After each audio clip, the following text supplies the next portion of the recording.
0501191003. Saya dari kelas EQ 4F. Di sini saya akan menjelaskan tentang al-ijarah.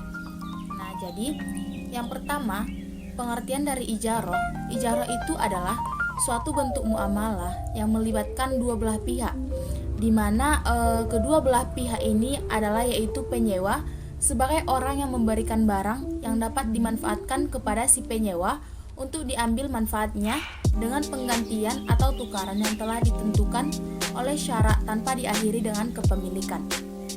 Tujuan disyariatkannya ijarah itu adalah untuk memberikan keringanan kepada umat dalam pergaulan hidup.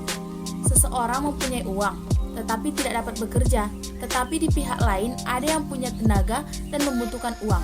Untuk itu, dengan adanya ijarah, keduanya dapat saling menguntungkan. Nah, selanjutnya ada jenis akad ijarah. Yang pertama ada ijarah manfaat, di mana ijarah manfaat ini berhubungan dengan sewa jasa, yaitu memperkerjakan jasa seseorang dengan membayarnya melalui upah sebagai imbalan jasa yang kita sewa tadi. Itu ijarah manfaat.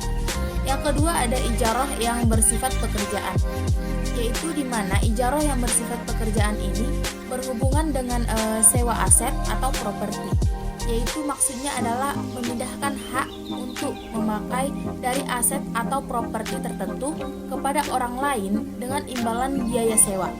Nah, itu untuk jenis akad ijarah. Selanjutnya ada syarat dan rukun ijarah, di mana yang pertama syarat ijarah itu yaitu yang pertama, syarat bagi kedua orang yang berakad itu adalah dia telah balik dan berakal. Itu yang dijelaskan oleh mazhab Syafi'i dan Hambali. Yang kedua, ada kedua belah pihak yang melakukan akad menyatakan bahwa dalam apa yang mereka lakukan itu adalah untuk benar-benar untuk akad ijarah, yaitu di mana salah seorang dari mereka itu tidak terpaksa melakukan akad dalam melakukan akad ijarah ini. Tetapi jika dalam seseorang itu salah satu dari mereka itu terpaksa melakukan akad ijarah ini, maka akadnya tidak sah.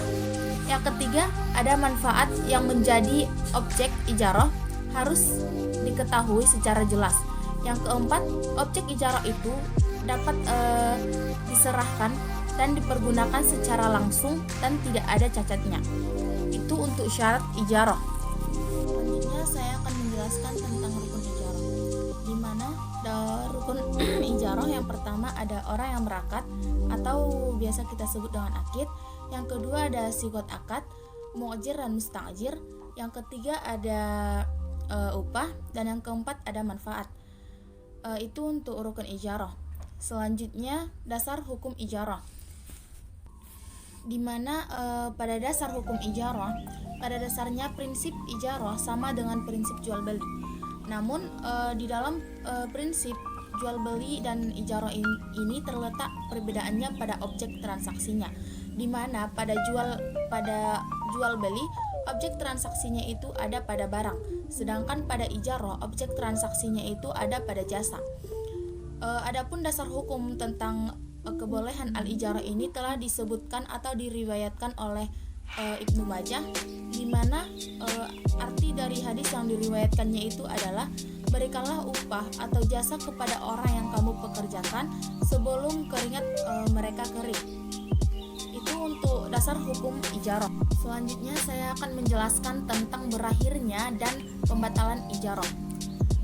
Di sini terdapat dua pendapat yang dinyatakan dalam berakhirnya dan pembatalan ijarah ini. Yang pertama, ada pendapat dari Al-Hasani dalam kitab Al-Bada'u As-Sana'u, di mana dalam kitab ini menyatakan bahwa akad al-ijarah berakhir bila ada hal-hal yang pertama itu objek al-ijarah hilang atau musnah, seperti contoh rumah yang disewakan terbakar atau kendaraan yang disewa hilang.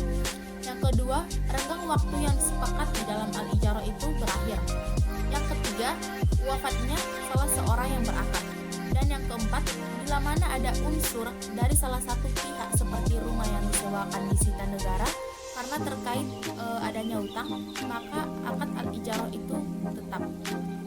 Sementara pendapat yang kedua datang dari As-Sayyid Sabit, di mana al-ijarah akan menjadi batal dan berakhir bila mana dalam pendapat dia itu yang pertama, terjadinya cacat pada barang sewaan ketika di tangan penyewa. Yang kedua, rusaknya barang yang disewakan seperti ambruknya rumah dan runtuhnya bangunan gedung.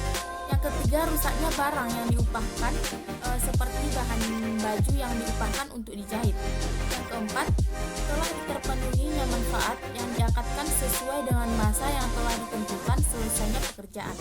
Dan yang terakhir, dalam pendapat dia, berdasarkan pendapat Hanafi, salah satu pihak dari yang berakad boleh membatalkan al-ijarah jika ada kejadian-kejadian yang luar biasa seperti terbakarnya gedung, tercurinya barang-barang dagang, dan kehabisan modal. Itu untuk penjelasan al-ijarah. Jika ada dalam penjelasan saya yang kurang pas dan ada yang salah, saya mohon maaf. Wabillahi taufiq wal hidayah. Assalamualaikum warahmatullahi wabarakatuh.